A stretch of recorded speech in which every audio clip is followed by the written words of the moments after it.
하나님 아버지 감사합니다. 기쁜 성탄에 저희가 다시 한번 하나님의 말씀을 들으며 우리에게 주시는 영생의 소망에 대해서 함께 축하하고 또 우리가 앞으로 어떻게 우리의 삶을 살 것인가를 돌아볼 수 있도록 도와주시는 감사합니다. 말씀으로 오늘 저희를 먹여주시고 인도하셔서 풍성한 교제의 시간이 되도록 도와주시기를 예수 그리스도의 이름으로 간절히 기도합니다.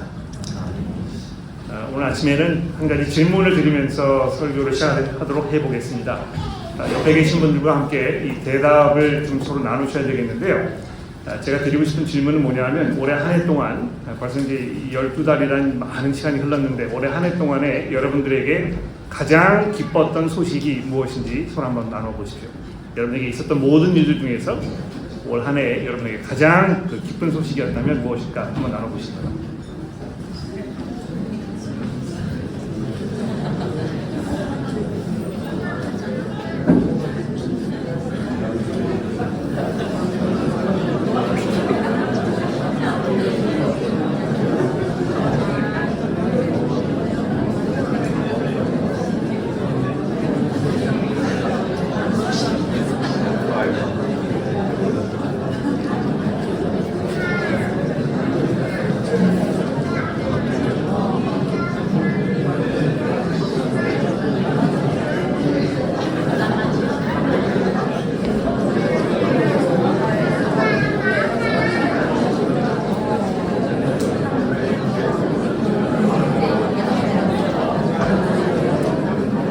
네, 됐습니다. 아마 저에게 제 개인적으로 가장 기쁜 소식 중에 하나가 무엇일까 굉장히 궁금하실 것 같아요.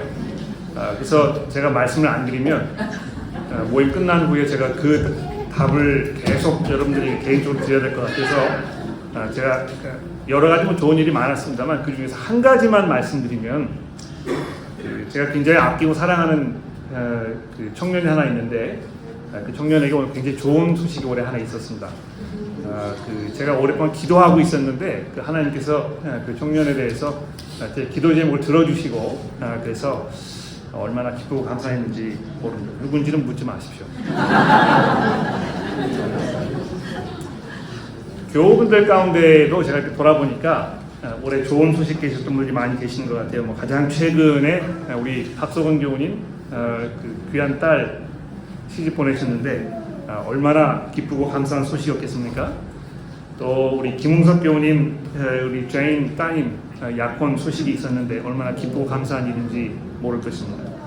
또 최근에 제가 보니까 이 손주 손녀 얻으신 우리 교우분들 여러분 계시는데 가장 많은 분들이 그렇게 하셨습니다만 다 열거하면 시간이 모자라서 가장 최근에 손주 손녀 보셨던 우리 이중 선생님 대분 또 우리 오동석 교우님 대분 이런 분들이 가정이 정말 좋은 그런 일들로 경사가 있었다고 생각이 됩니다.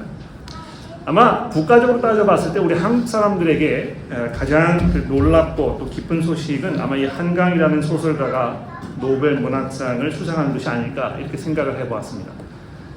그 소식이 발표가 됐을 때 제가 마침 한국에 있었거든요. 그런데 교보문고에 제가 굉장히 어리석게 그날 책을 사러 나가겠다고 나갔다가 인파에 파묻혀가지고 호주에 돌아오지 못할 뻔하는 그런 일이 있었습니다. 근데 그 후로 보니까 이 한강이라는 이 작가의 어떤 정치적 성향 이런 것이 이제 논란의 여지가 생기면서 좋은 일이었는데도 불구하고 국가적으로 모든 분들이 이거를 축하하고 그러지 않았던 그런 모습을 보게 되는데 정말 모든 사람들이 예외 없이 공통적으로 축하하고 기뻐할 그런 놀라운 소식은 무엇이 있을까 생각을 해보았습니다. 올 한 해 동안에 벌어졌던 세계 각국에 일어났던 여러 가지 일들을 돌아보면서 누구나 예외 없이 모든 사람들이 공통적으로 크게 기뻐하고 즐거워했던 그런 소식이 과연 있었겠냐는 것입니다. 여러분 한번 생각해 보십시오. 제가 30초 동안 시간을 드릴 테니까요. 답을 찾아보시는데 정말 모든 사람들이 공감할 만한 사건을 생각해 내시는 분에게는 제가 선물을 하나 드리도록 하겠습니다. 한번 해보시죠. 30초 동안 시간을 드릴 테니까 생각해 보시죠.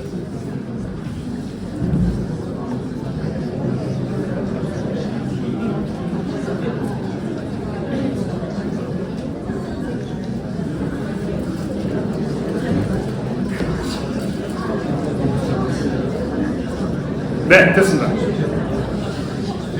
어디 그 답을 좀 얘기해 보시겠습니까? 이 모든 사람들, 세상의 모든 사람들이 누구나 예외 없이 공감할 만한 정말 기쁘고 감사한 그런 소식이 있었다면 무엇이었겠습니까?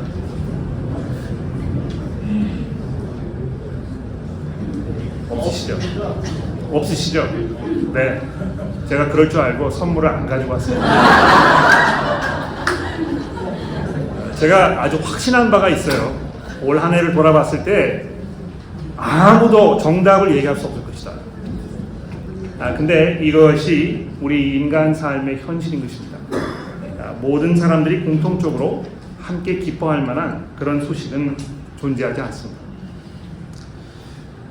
오늘 본문 말씀해 보시면 천사가 들판에서 양들을 돌보던 목자들에게 나타나서 이렇게 말씀합니다. 10절에 보십시오. 천사가 이르되 무서워하지 말라. 보라, 내가 온 백성에게 미칠 큰 기쁨의 좋은 소식을 너희에게 전하노라.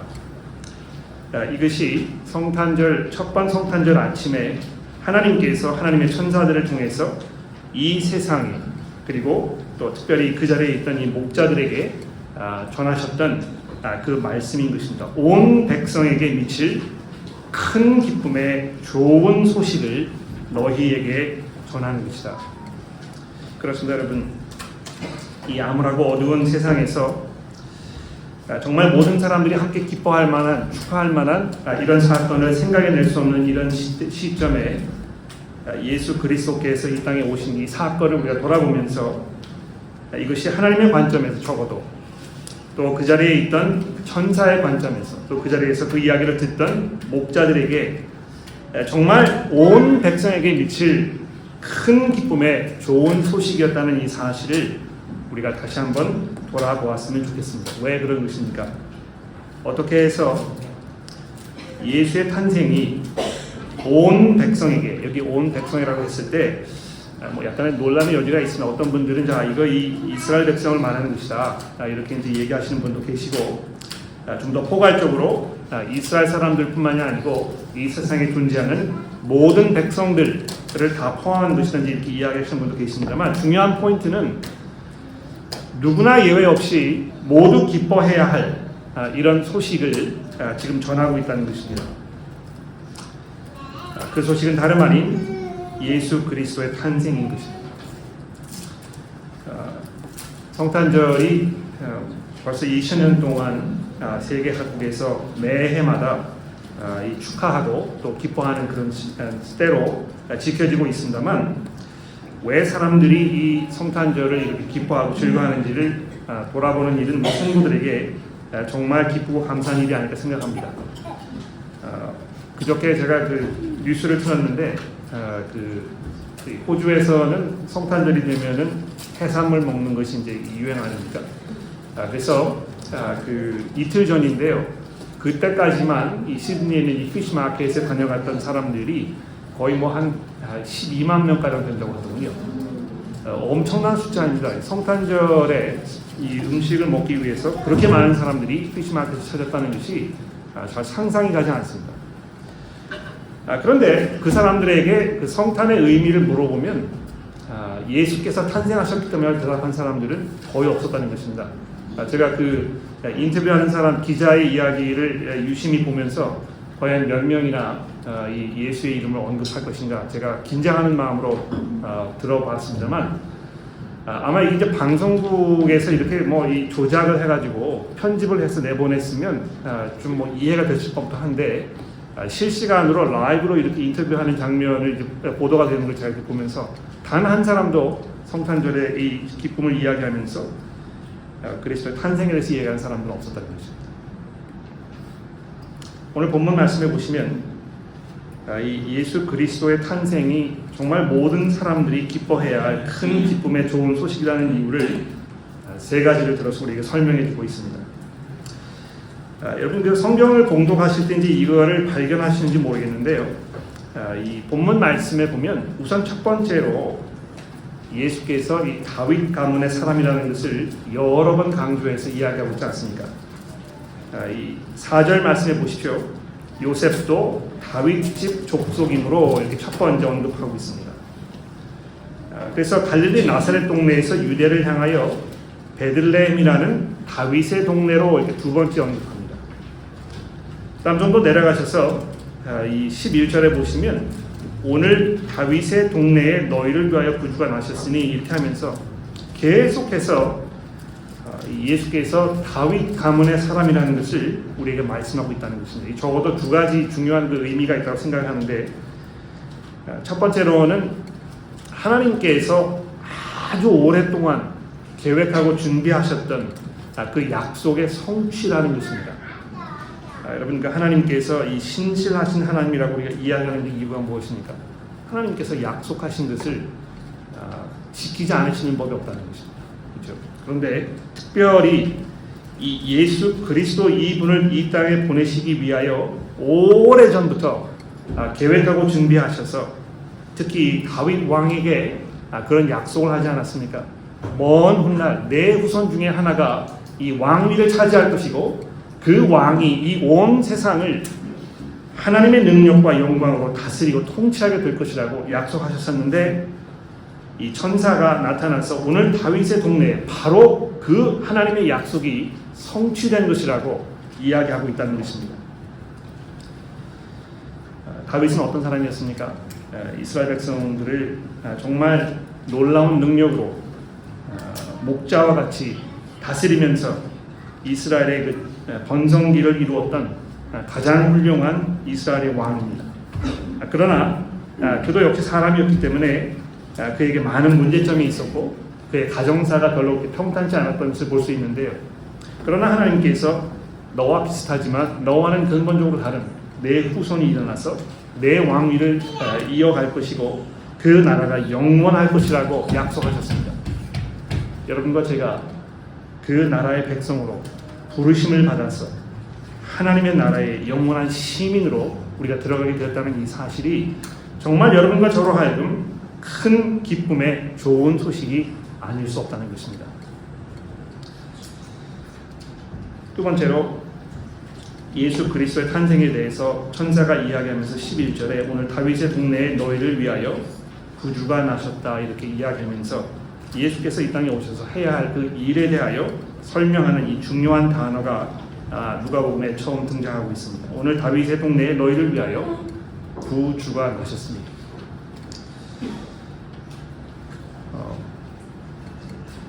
이런 이야기 제가 들어도 모르겠는데 이거 이제 제가 설교 준비할 때는 몰랐는데 오늘 교회 아침에 와서 제가 알게 된 것인데, 우리 제가 다리 다친 것은 별거 아닌데요. 우리 김성종 교우님 어제 일하시다가 큰 그 사냥개에 공격을 당하셔가지고 큰일 날 뻔하셨어요. 다행히 물리지는 않으셔서 괜찮았는데 그 엄청나게 큰 사냥개가 달려들어가지고 뒤로 뒷걸음질 하시다가 좀 부상을 많이 당하신 것 같아요. 저를 위로하지 마시고 우리 김성준 교수님 위로해 주셨으면 좋겠는데요. 그때 주변에 있던 사람들이 나타나서 그 개를 말리지 않았으면 아마 정말 큰 어려움이 있었을 것입니다. 종종 어려움에 처했을 때 우리를 구출해 주기 위해서 혜성같이 나타나는 사람들이 있지 않습니까? 그런 사람들이 주변에 있다는 것은 얼마나 다행이고 또 하나님의 놀라운 섭리와 축복이 아닐까 생각합니다. 아마 어려운 일을 당해보신 적이 없으신 분들께서는 누가 나를 구출하기 위해서 왔다는 이 사실에 별로 그렇게 감격을 느끼지 못할지 모르겠습니다. 저 어렸을 때 기억납니다. 저희 어머니 기억하시는지 모르겠는데요. 한탄강이라고 있지 않습니까? 서울에. 그때 이제 그 한탄강에 가서 해수욕하는 게 여름에 유행이었는데, 제가 제 외할아버님 할머니과 한탄강에 어렸을 때 이제 수영하러 갔다가 물에 빠져가지고 익사할 뻔한 기억이 있습니다. 근데 그때 저희 삼촌이 안 계셨으면 아마 이 자리에 제가 없었을 것 같아요. 근데 그때 제가 나이는 잘 기억이 나지 않습니다만 그때 느꼈던 뭐랄까요, 두려움이라고 할까요? 이것이 아직도 기억 속에 생생히 남아 있습니다. 그러니까 발이 땅에 닿지 아니하고 물은 이제 머리 위로 넘쳐 흘러가지고 숨을 쉴 수 없는 그런 상황에 있었을 때의 그 절박감, 이런 게 지금도 생각하면 이렇게 막 소름이 끼치게 되는데요. 그때에 저를 끄집어내셨던 저희 삼촌의 손이 얼마나 강하게 느껴지는지 모르겠습니다. 것입니다. 우리는 우리가 처해 있는 이 상황의 어려움을 인지하면 인지할수록 나를 구출하기 위해서 왔던 그 사람의 그 손길이 더더욱 감사하게 느껴지고 감격스럽게 느껴지지 않습니까? 여러분과 저를 구원하시기 위하여 예수께서 이 땅에 오셨다고 오늘 천사가 이 목자들에게 이야기하고 있습니다. 오늘 다윗의 동네에 너희를 위하여, 여기 포함되어 있는 너희라는 것은 이 자리에 모이신 여러분과 저를 말하고 있는 것입니다. 너희를 위하여. 하나님께서 이 땅에 자기의 아들을 보내셨는데 그 아들께서 이 땅에 오신 이유는 바로 여러분과 저를 위해서라는 것입니다. 하나님께서 여러분과 저를 개인적으로 알고 계셨고 여러분과 저를 개인적으로 사랑하셔서 바로 여러분과 제가 죄와 사망의 권세로부터 구원받게 하시기 위하여 여러분과 저를 위해서 그분께서 이 땅에 나셨다는 이 소식이 얼마나 놀랍고 놀라운 그런 소식입니까? 그래서 21절에 내려가 보시면 예수께서 8일 만에 할례를 받으셨는데 할례를 받으시면서 이름을 주는 그 예식이 있었나 봅니다. 그때 그 이름을 예수라 이렇게 받으셨는데 이 예수라는 말의 이름의 그 뜻이 무엇인지 아시지 않습니까? 여호와께서 구원하신다. 이 예수라는 이 단어가 그 헬라어 단어입니다. 그렇죠? 헬라어 단어인데 이 헬라어 단어는 히브리어의 그 여호수아라는 말을 음력한 그런 그 단어입니다. 여호수아가 구약 성경에서 하나님의 구원이라는 그런 그 뜻을 가지고 있는데요. 예수께서 이 땅에 오셔서 그 구약 시대에 이스라엘 백성들을 가나안 땅으로 인도하여 드렸던, 그래서 그 땅을 정복했던 그 역할을 감당했던 이 여호수아라는 사람의 이름을 이어받으셔서 예수라고 이렇게 이 이름 되었던 것이 얼마나 놀라운 일입니까? 하나님의 백성을 하나님의 약속의 땅으로 들어가게 하셔서 그들로 하여금 하나님께서 예비해 놓으셨던 그 영원한 소망을 다 누리면서 하나님의 백성으로 살도록 하기 위해서 나타나신 이 분께서 바로 여러분과 저의 구주가 되셨던 것입니다. 세 번째로 오늘 본문 말씀에 등장하는 또 다른 중요한 이런 단어가 있습니다. 너희를 위하여 구주가 나셨으니 곧 그리스도 주신다. 잘 아시겠습니다만 이 그리스도라는 이 단어가 얼마나 중요한 단어입니까? 이 메시아라는 히브리어 단어를 헬라어로 번역한 것인데 기름 부음 받은 자라는 뜻이지 않습니까? 구약 성경에서 이 기름 부음 받았다는 것은 통치자요, 또 왕이요, 모든 것들을 다스리는 권세를 가진 사람이라는 뜻입니다. 예수께서 구주로 세상에 나타나셨으나 그분께서 바로 그리스도시라고, 주님이시라고, 즉 이 세상을 다스리는 모든 통치권과 우리의 삶을 다스리는 주권과 하나님의 이 나라를 영원히 자기의 소유로 삼으실 그 소유권을 가지고 계시는 하나님의 영원한 왕이라고 지금 이야기하고 있는 것입니다. 올 한 해 벌어졌던 이 가장 충격적인 사건 중에 하나는 아마 한국의 이 계엄 사태가 아닐까 생각합니다. 도대체 무슨 생각으로 이 현대 사회에 이런 일이 벌어졌을까 생각해 봅니다만, 그래서 많은 분들이 대통령에 대해서 실망하고 또 가슴 아파하고 그렇습니다만, 솔직히 말씀드리면 누가 해도 마찬가지였을 것입니다. 그렇게 생각하지 않습니까? 어처구니 없는 일을 저지르긴 했습니다만 다른 사람이었다면 더 잘했을까? 도토리 키재기가 아닐까 생각합니다. 우리 한국의 근대사를 돌아보았을 때 잘한 사람도 있었고 잘 못한 사람도 있었지만 결과적으로는 이 더하기 빼기를 해보면 다 거기서 거기라는 것입니다. 많은 업적을 쌓았던 사람은 동시에 도덕적, 윤리적, 또 철학적 이런 실패 속에서 모든 것들이 다 갉아먹어버리는 그런 결과를 초래했고요. IMF라는 이 끔찍한 상황 속에서 나라의 대통령을 맡았던 사람도 역시 무능력하기는 마찬가지였다는 것입니다. 우리 인간의 힘이 그런 것입니다. 아무리 훌륭하고 아무리 많은 사람들의 환영을 받으면서 대권을 손에 쥐었던 역사의 모든 우리나라뿐만이 아니고 모든 나라의 각 대통령들이 퇴임하는 그 시기가 되었을 때는 그 자리를 그 대통령을 뭐라고 부릅니까? 레임닥이라고 부르잖아요. 레임닥이란 말이 무슨 말입니까? 아무런 손을 쓸 수 없는, 별 볼 일 없는, 더 이상 누구도 그 사람을 두려워하지 않는 그런 그 실권을 쥐고 있긴 하지만 그것이 아무런 의미가 없는 그런 존재의 사람이라고 이렇게 우리가 이해하는 것입니다. 모든 사람들이 그렇습니다. 미국의 오바마 대통령이 처음에 혜성같이 나타나서 미국의 대권을 손에 쥐었을 때 저도 굉장히 마음속에 흥분이 됐었어요. 야, 이런 일이 다 벌어질 수 있구나. 미국이라는 나라에서 이 흑인 대통령이 나타났다는 이 사실, 이것이 얼마나 놀랍고 역사적인 사건이었는가 이렇게 생각하면서 또 그가 내뱉는 이 명연설들 이런 걸 들으면서 마음에 흥분이 되고 많은 기대감이 제 마음속에도 일어났던 그 때를 기억합니다. 그분이 이렇게 그 연설했던 그 내용들을 제가 유튜브에서 다운로드 해가지고 이 저장을 제가 해놨었거든요. 최근에 그걸 다 지워버렸습니다. 왜 그런 것입니까? 아무리 인간이 많은 약속을 우리에게 하고 우리에게 보다 나은 세상을 약속해 주면서 마치 자기가 이 세상을 구원할 통치자로 우리에게 나타나지만 역시 매번 우리의 기대와 소망은 부질없는 것으로 다 흩어져 버리게 되어 있다는 것입니다.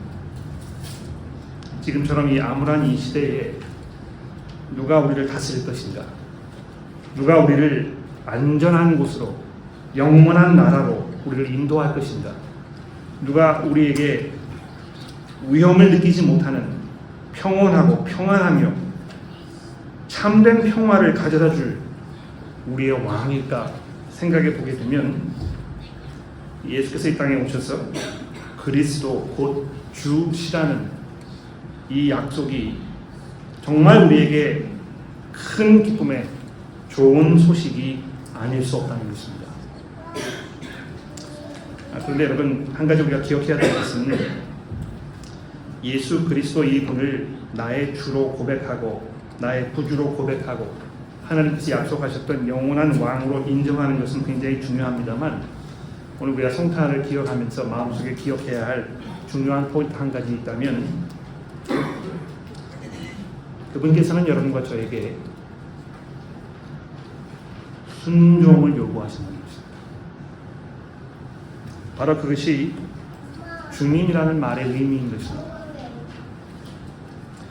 예수께서는 우리의 형제시요 우리의 친구이시며 우리의 가장 좋은 의지가 될 분입니다만, 무엇보다도 그분은 우리의 삶을 자기 손에 쥐고 계시는 이 온 세상의 주권자이시며 여러분과 저의 삶을 다스리고 통치하시는 영원하신 능력의 영광의 왕이십니다.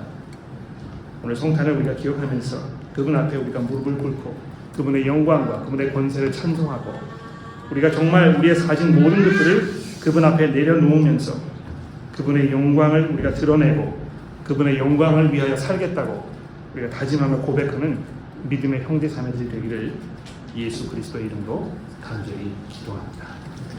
기도하겠습니다. 하나님 아버지, 이 땅에